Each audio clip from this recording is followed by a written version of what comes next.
Hi guys, welcome to Richard Cabile YouTube channel. In today's video, I will teach you how to set custom message tone on your SIM1 in OPPO A5s mobile phone.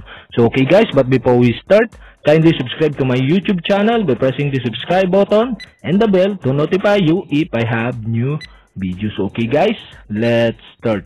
You all have to do is go to setting in your OPPO A5s mobile phone. And okay guys, here in settings, okay, select sounds and vibration, okay, click this. And okay guys, here in sounds and vibration, okay, scroll down and select the SIM1 message tone, okay, click this.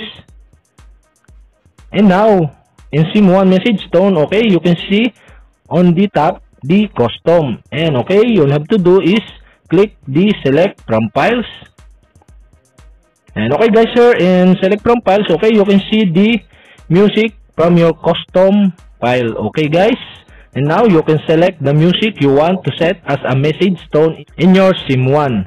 Okay guys, I choose this music to set as a message tone on my SIM1 in my OPPO A5s mobile phone. So okay guys, all you have to do is go back and okay, you can see the title of the music you want in the custom. And okay guys, go back again and now you can see the title of your message tone in your SIM1. So okay guys, that's it. And okay guys, if you have a question, kindly comment below and don't forget to hit the subscribe button and the bell to notify you if I have new videos. Okay guys, thank you for watching.